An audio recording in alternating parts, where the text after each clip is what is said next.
Thank you for tuning in with us every Thursday at 8 o'clock p.m. Central Standard Time. About our host, Carlotta Taylor is not just a survivor of child abuse, but has grown into what we come to know as our personal thriver against all odds, who no longer flinches at adversity, but overcomes with authority. Carlotta decided to find the courage to say yes to herself. Miss Taylor has piece by piece faced her biggest adversary, the brokenness, and healed not only herself, but has also affected thousands through her outreach and influence. Carlotta Taylor is the author of the best-selling book, No More Flinching. Getting to the heart of the matter has always been what Carlotta is about. To keep in touch, text Carlotta to 888-111. It's time for the show to begin. It wouldn't be the same without you, because this is the place people bond worldwide, sharing powerful stories, prevailing over adversity. The heart of the matter is the people's joy. Now, turn your attention to our host, Carlotta Taylor, as the show begins. When you are behind the camera and all eyes are on you, trusting you to provide valuable information, it's one thing you must do, and that's keep it real. Because in these days and times, people know the real from the fake. And joining us today is Marcus Hunter. He knows how to keep it real. Welcome to the show, Marcus Hunter. How are you doing today? I'm doing great. Thank you so much for having me. Good to be here. It's different kind of being on the other side of the camera now a little bit. Somebody's asking me the questions, but I'm going to do the best that I can. Absolutely, man. I'm loving the vibes, Marcus. You got that hair. I never see this side of Marcus too tough. The t-shirt. Come on now, come through. Yes. Yeah, I decided to go ahead and keep it casual today because, I'm keeping it real. And, this is me in my natural environment, the natural way that I am. And so, when I'm at home, I like to just relax, and I'm always a hat and t-shirt kind of guy. I decided not to go with the Marvel comic t-shirt today because I thought that'll be a little bit too much. So I went with the regular NASA t-shirt. All right. Well, I'm loving it. I'm loving the vibes. Well, let's go ahead and get started. Okay. So we always ask this one question. What does getting to the heart of the matter mean to you? Getting to the heart of the matter for me just really means, just being real with people and, letting people in to what's really going on, whether it's with you or whether it's with anything that you're talking about. That's really getting to the heart of the matter. When we deal in news, a lot of the times there are a lot of questions that we have to really dive deep into answer. Sometimes we have to go and investigate just to find the truth, just to find what's what. But it would be so much easier if we did not have to investigate, if people just kept it real with us. And so to me, that's what it is. Just get into the heart of the matter, just being real with folks out there. Just being real. That word came up again. Just being real. All right. Let's rewind the hands of time, because I understand people don't get to get these stories out of Marcus when you're the news anchor on TV. But let's rewind the hands of time and take us back to little Marcus Hunter growing up. How was life for you? Any challenges? Anything you can remember? Share with us. Well, life for me was, it was interesting. I come from a very big family. I mean, one of my grandmothers had 13 kids. The other grandmother had 11 kids. And so I had a pretty big family on both sides. And not only that, both of my grandmothers were friends and became friends later in life. So my family kind of really intertwined with each other. And so it was great growing up for me, just knowing and understanding what family was, what family is all about, and being a part of that family system and family structure. Now my mom, I have a older sister and I have an older brother, or older half sister and a younger half sister, and I have an older brother as well. And me and my brother, we grew up together, and we're really, really close. Growing up, they used to call us the Wayans brothers, just because of how close we were and how much we used to joke around and kid and stuff like that. And my mom was a single mom, but I had a stepdad who was amazing. My biological father, he was always a part of my life as well. And I, spent so much time, going over to his side of the family's house, because his side of the family was, I would say, the side of the family that let you get away with a little bit more. The side of the family, if you're a kid, was a little more fun. My mom's side of the family was a little more strict and kind of watched over you, and was all about, what are you doing and where are you going. But so it was just great to just have that family structure. And, that's kind of been what's really been a part of who I am and how I've kind of grown up. Just really been a family oriented guy. The whole COVID-19 thing that's going on right now has really taken its toll, because I haven't really been able to be around my family like I would love to, and like I'm so used to being around them. But it is what it is. We have to do what we have to do. And but they all know that it's always still love. Right. So even though you're not able to see them physically, are you still keeping in touch and still keeping that bond close? Oh yeah. As a matter of fact, one of the greatest things to come out of this actually has been the family group chat, the family group text, because now that we have that, we have kind of two versions of the chat. We have like the quote unquote younger folks, my generation, and then we have the chat with, our parents in it as well. And so, it's kind of interesting when you're in each group chat and, families, they're talking freely, and sometimes, they're sharing photos of themselves, their lives, and even old photos that they're finding. So, the family definitely is keeping in close contact with one another, because, again, we have such a large family. And so, that's one of the things we're always going to do. Awesome. Amazing. I'm just curious to know. I know that one chat with the younger crew is kind of interesting. That's why it's separated. Yeah, definitely. We talk about some things in that one that, we probably couldn't move over to the other chat. Right, exactly, right. So let's go ahead and get into the heart of the matter of your childhood. I know childhood is so important. Childhood development is very key and essential to your growth as a human being. There's so many people who had trauma experiences and some who didn't have trauma experiences growing up, but however that platform was, it affects them as an adult. So share with us your childhood experience as a whole, and like kind of lead us through the high school years into college, because it seems like you kind of, you rocking some type of head over there. I can't really see what the logo say. Can't really see. Oh, it's Mississippi State. Yeah, oh, that's what it is? Yes, Mississippi State, Hale State. That's where I went to college. I'm a Mississippi State grad. But I grew up in Columbus, Mississippi, which is literally 20, 30 minutes away from Mississippi State. So I was always very close to that school and to that university. But, for me, kind of growing up in Columbus, like I said, with such a large family, it was interesting because I was considered the one that was the, I was the quiet one in the family, but they also called me the neighborhood Debo, because for some reason, some people were kind of intimidated because I was a football player and I was a little bigger. But, if you really got to know me, I was just a really quiet guy. And that's the thing about me now. I'm still a very quiet, kind of a shy person.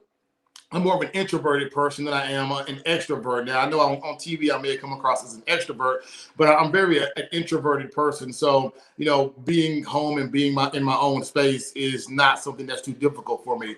But, growing up in school, there were parts of life that was difficult, because a lot of folks hear me speak now, and they think and assume that, well, you always have spoken well, you've always sounded like that. Well, that's actually not the case. Growing up, I had a speech impediment. As a matter of fact, I kind of had two speech impediments. The way I spoke, my words didn't come out clear, they didn't come out crisp, they didn't come out concise or anything like that. And I also stuttered as well. And so, that was a really big thing that it's one of those things that you never lose, and it never leaves you when you grow up as a stutterer, because it often leads to jokes and ridicule in school and things like that. But, it's one of those things that thankfully I was able to get over with some coaching. I never really wanted to get into TV to be in front of the camera, because I was so concerned about my speech and about the way I spoke and things like that. But I knew that I had to try my best to overcome that, and I couldn't let that hold me back. So when I got an opportunity to intern at a television station, and the sports director there, because I started off in sports, was like, hey, you would be good in front of the camera because of my knowledge of sports and how well I was able to put things together. I was really concerned about that speaking aspect of it. And, if you go back, and whenever I do go back, because I always keep old videos of myself, I have all the stuff that I did in college, stuff that I did when I first started in the business, and even some video that I did in high school, because I always carried around a camcorder with me in school because I just knew I wanted to work with cameras. And when I go back and I hear myself speak, and I hear the difference in how I sounded then versus how I sound now, it really shows me that anything is possible if you really want it and work hard at it. And, I tell that story a lot of times, and I also tell that story whenever I go to schools and speak to young kids, because whenever I go to a school, there's always at least one kid in the classroom who is struggling with some kind of speech ailment. And what I have noticed is when I start talking about it and when I bring that up, it seems like that kid always is interested and always starts to ask more questions. And they don't really say anything about the way they speak, but you can kind of hear it in their voice. And when you are someone that grew up like that, then you will always catch on to that when someone else has a speaking ailment like that. And so I'm very sensitive to that fact. And I always, try to tell them that, it is something that you can correct with the right kind of training, with the right kind of coaching, the right kind of education. And for me, stuttering is and has been something that is always in the back of my mind. My speech or lack thereof when I was younger is always something that's in the back of my mind whenever I'm doing the news. So I'm very cognizant of that. So anytime I make a speech mistake, it's in my head and I know it. And I'm like, oh man, I messed that word up. But I just got to keep going and keep moving forward, and I can't let that hold me back anymore. Wow. So the Heart of the Matter show is all about overcoming and prevailing over adversities. And today, Marcus Hunter is sharing his story. He's being so transparent. He's sharing something that if you were to watch him live, on the camera, in action, being that news anchor that he is, you would never know. Like, I've been knowing Marcus now for a little moment, and I never had a clue you had a speech impediment.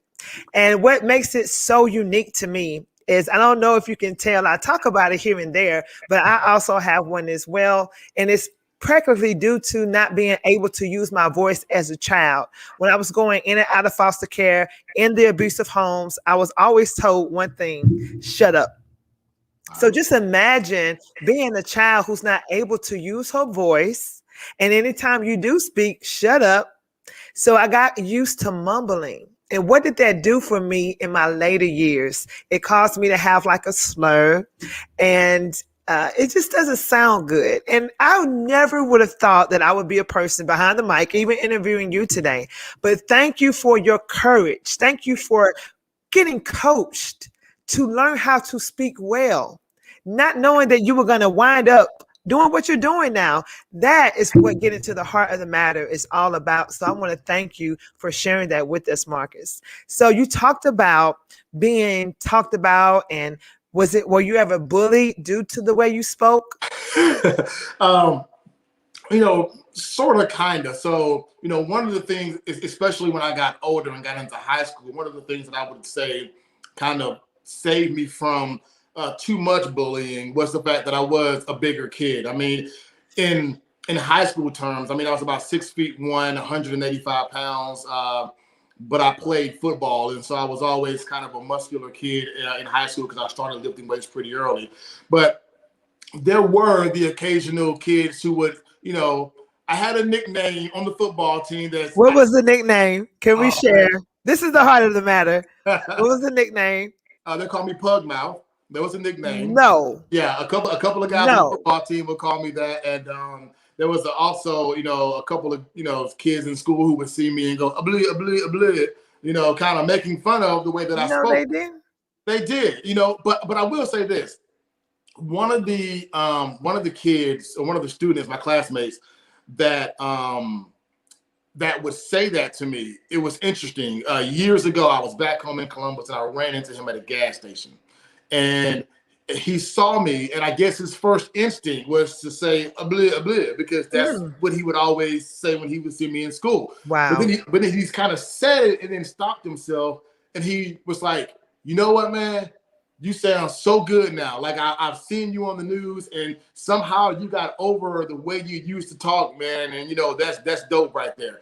And so while he had that moment, that kind of reverted back to the way things were in high school, the fact that he recognized that it didn't hold me back, and that I'm now using my voice to my advantage, and now getting paid to use my voice, is something that you can't really come at me about anymore, because now it's not something that holds me back. It is something that I use to move forward and inspire others. Yes, that is exactly what it is all about. Wow. Wow.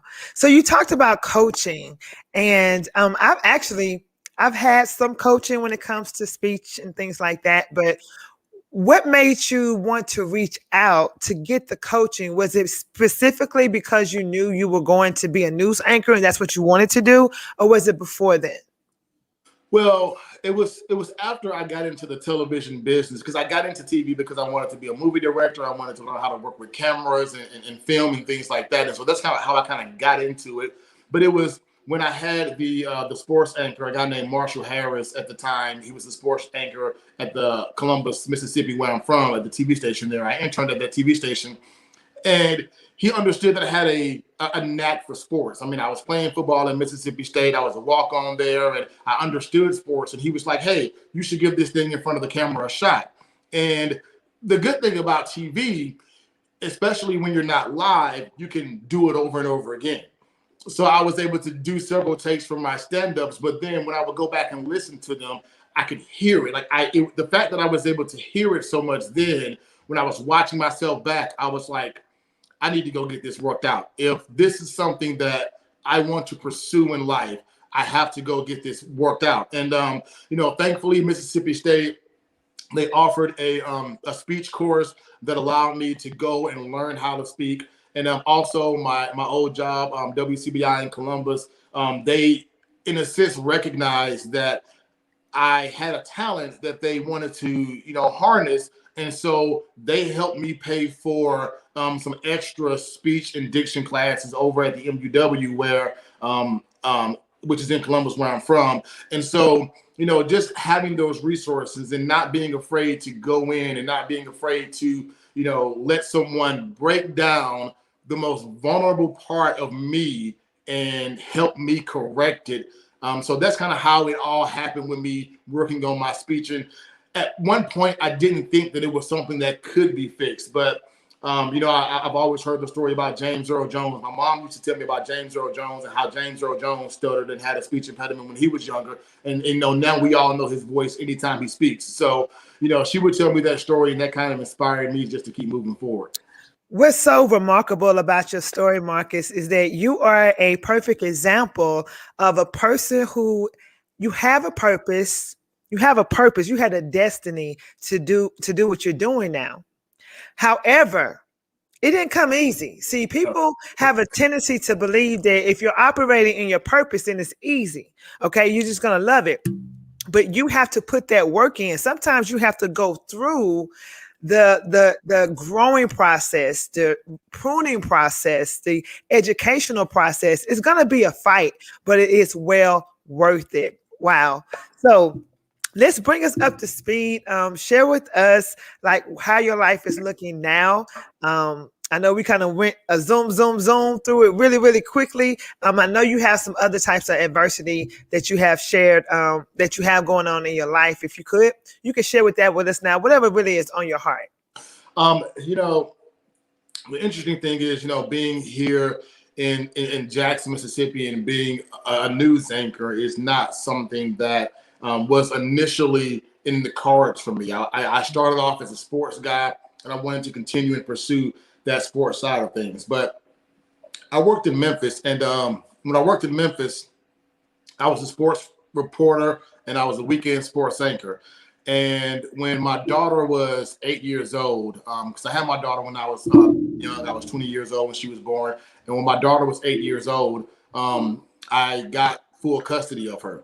And and having full custody of her at 8 years old and working a sports job in Memphis was not really conducive to what my obligations were as a father and what I needed to do as a father. My schedule was all over the place. I worked on weekends, and so the time that I could spend with her when she wasn't in school, I really couldn't. I was in Memphis almost by myself. I did have a cousin that moved up there. My cousin Sean, like I said, big family, and thanks to him, he was able to watch my daughter some for me. But I kind of had to go back and forth, around making sure that she was taken care of and my career. Well, that was a conflict in itself, and it caused some things to happen there. But that actually led me here to Jackson. I got an opportunity because the news director at the time, continued to tell me, because we had a relationship going back a few years, and he would always say, "Yo, Mark, you need to think about going into news, because news is better for the overall career. You're good in sports, but just give news a thought." And, I had done some news stuff in Memphis, but when I knew the sports thing wasn't really going to work out, I kind of left that side of things, and I came down here to Jackson. I took a job as a morning news anchor. And I must say, that was very intimidating because I kind of had to learn how to be a news anchor. I knew I was interested in news. I love news, and I'm always trying to keep up with what's going on in the world of news and things of that nature. So it wasn't like I wasn't interested in news, but I had to learn how to be a news anchor, because essentially being a news anchor is not the same as being a sports anchor. It's a little bit different as far as like how you deliver and the energy you have to bring to that position. So that took some time. There were some people when I first got here that were not too happy to see me on TV and to see me on the morning news. And I'm not going to lie, I don't think I was that good of a news anchor when I first got here. But thankfully, 16 WAPT, they allowed me to grow in that position. They put me in positions to succeed. And, it's just kind of been one thing after another. And I've continued to work to get better. Even today, we're still getting coached, and I still get coaches, anchor coaches, to kind of come in and help me become a better anchor. Because at the end of the day, if I'm going to do something, I want to be the best at it that I can be. And so now I'm doing the news anchor job. And now my daughter is 17 years old. She just turned 17 Sunday. So, it's such a difference to think back from when she first came to stay with me full time and she was 8 to the young woman that she has become. And I'm so proud of her. She was just selected, or she just won a competition, and now she's going to a national debate competition, and she goes to Northwest Rankin, and she's the first student from her school to make the national competition. And I'm so proud of her for that. She's extremely smart, a straight A student. She's active in the church, and I just couldn't be more proud of the young woman that she's becoming. Wow. Let's take a quick break and we'll be right back. Champion. Last one standing, you a champion. Anybody winning, you a champion. Everybody winning, you a champion. 24/7, nothing in between. All of this golden and turn me a king. To be the greatest, you gotta compete. Hot like the sun, I'm bringing the heat. One verse when it can't stop. I was made to win, it was made as a copy. It's obvious, I bodied this. So if we top 10, I'ma top the list. Gotta do it for your team, put the city on the map. Never argue back, tell them look at the stats. No matter where you at, leave it all on the track. Cause winners gon' win and the losers gon' chat. Yeah, you can tell by my step on the field, I'm a champion. I'm Marshall Thompson, the Unknown Warrior, WKA MMA National Champion. If you want to be the best, come train with the best. All right, if you're just tuning in, we are getting to the heart of the matter with Marcus Hunter. He is a news anchor with WAPT Channel 16 News, and today he is sharing his story of how he overcame a speech impediment. Not one, but two. All right. And he's being an open book, very transparent. We are so grateful to have you on the show today. Now, Marcus, you said something very, very key. You said when you first started being a news anchor, news reporter on TV, people were not happy to see you there. And you said, I wasn't the best, but your company, they looked out for you. They gave you room to grow. They showed you patience. I know you're so grateful. And oh my gosh, I look at you today and I'm like, man, he's doing his thing. But that's a learning lesson. When people do not want to see you in a position because they feel you're not qualified, you're not qualified. However, it was destiny that had you there, and you are soaring. And I just want to say congratulations to the work you're doing. Happy birthday to your daughter. Happy birthday to her. Well, thank you so much. And yeah, that's one of the things that I really appreciate about them because, they gave me the chance to come down here and, they allowed me to kind of work my way into the role. They started implementing more sports stories into the newscast because they knew I was more comfortable and just, at doing sports stuff because, I know I can wake up and, I can do sports. I can roll out of bed and do sports because that's just something that I kind of grew up with. And it's one of those things that comes very easily and naturally to me. And the fact that they allowed me and helped me grow in this position, I am really appreciative of it. Oh, amazing. Amazing. So many people, they get a job in TV and, and it's hard.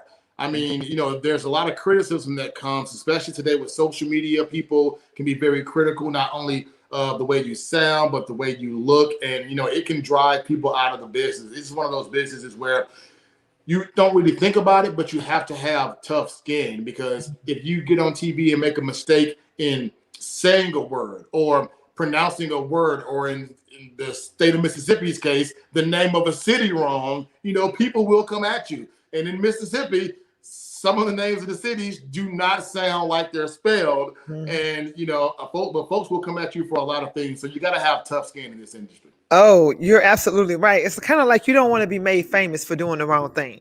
Exactly, because you can go on YouTube and type up TV news bloopers, and there are a ton of them. And if you make one mistake, people will find it and they will try to put you on blast. Ain't no trying. They will put you on blast because, as I see all the time, they say the internet is undefeated. It is. It definitely is. That is a perfect example of that. All right, so bring us up to speed. What's going on with Marcus Hunter behind the scenes? We know you have a job, but I'm pretty sure you do other things besides, that one thing. Share with us some of your passions, some things that you love doing behind the scenes. Yeah, like I mentioned earlier, I got into the news business because I wanted to learn how to work with cameras.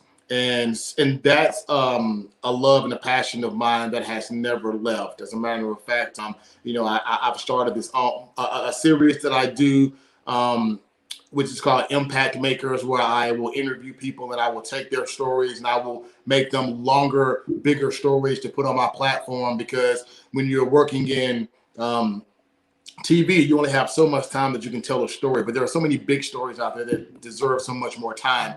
And so, those are some of the things that I will do on my own just to give those stories more brevity, more room to breathe. But also one of the other things is I have a production company, so I do some production work on the side. And if you want to check it out, you can go to Hunter Eyes Production on Facebook. And I do a lot of sports hype videos. I've done some music videos. Back when I was in Memphis, I did a lot of work with MJG on one of his albums that he came out. I kind of shot. Impressive. Well, it was a great opportunity that I had, and I just couldn't pass it up. And but it's because I just never lost that love for being behind the camera and letting people see the world through my lens and allowing me to tell stories the way that I want to tell them, because you are in news sometimes restricted on what you're able to do. But when you're able to branch out and do your own thing, then, those restrictions kind of go away. And so, just being able to continue to work on the production side of things. I mean, I've shot weddings. I did my cousin's wedding a few years ago. I did a video for the emissaries of Memphis music. I used to do some stuff with the Memphis Music Commission when I worked up there in Memphis. So, just continuing in that, and it also keeps my skills fresh for shooting video, because you just never know when I'm doing news and I'm gonna have to go out there and run out and grab a camera and do a story. So it always keeps my skills fresh. Amazing. So it's, in other words, if you stay ready, you don't have to get ready. Exactly. Are you in the hiring business? So are people able to like reach out to you and say, "Hey, I want a video done"? Are they able to do that? Well, yeah. I mean, if you would like a video done, you can definitely reach out. If you want to check out some of my work, like I said, you can go to Hunter Eyes Production on Facebook, and you can see some of my work there. But yes, I am always open to and the way I look at it is not someone necessarily hiring me for their video, but I look at it as a way of me helping someone bring their vision to life. Wow, I Because love that. that's more what it's about to me. Is I want to help bring your vision to life. If I get some financial compensation, then that's great. But if you're happy with the product and it is what you wanted, then that is the most important thing to me. Wow, y'all hear him now. Be sure to reach out. I might be one of those people. Okay, hit me up. Yes. Well, you got my number, so. Oh, I got your number, friend. I got your number. So, all right, what's next with Marcus Hunter? Well, I don't really know. Right now I am, continuing down the news path. And I know that there is a side of me that really wants to do some sports broadcasting, some play-by-play type stuff, and some color commentary, because like I said, I played college football, and so that love I have for sports still has not left, and it's still there. And so I definitely want to do that. Just spend time with my family. I have a 17-year-old daughter. I have a son who's about to be 2 this year, and watching him grow up, it's gonna be just it's already great, but just watching him grow up and spending time with him. And my daughter, she's an athlete. She plays basketball. My son, cross my fingers, I hope he might like to play some sports too, just because it gives me an opportunity to do something with my kids that they enjoy and that I enjoy as well. My daughter, she won't let me help her too much with her schoolwork because she thinks she's smarter than me. So she really won't let me help her in that aspect of things. But, when it comes to, working out and stuff like that, she allows me to, tag along with her. So, just doing my best to raise these kids the best way that I possibly can, because at the end of the day, it's really not about me right now. It's about, once you have kids, it kind of becomes about them. And so whatever I do, I have to always do it with them in the back of my mind. So, and sometimes in the front of my mind. So whatever decision and choices I make when it comes to my career, it is always going to be based around my kids. I mean, again, that's how I ended up here in Jackson in the first place, making a career move because I felt like it was the best thing for my family. Amazing. I don't know if it would mean anything, but when I hear you speak, Marcus, even now that I'm listening, you're giving me sports vibes. You're giving me those vibes, like, okay, what we watching? What game we playing? Yeah, I'm there. I feel it. I never know. Yeah. Again, like you said, you never know. It's a passion of mine, and I just love sports. And who knows? One day, someone may call me up and say, "Hey, we want you to come and do play-by-play for this game." Now, I have done some sideline reporting for the Mississippi High School basketball championships and football championships. Amazing. Basketball is going on right now, so I have kind of done a little bit of that since I've been down here in Jackson. But hey, if anybody out there was looking for a sports broadcaster or announcer, when I was in Memphis, I had a sports talk radio show that I did with a guy named Kevin Cerrito.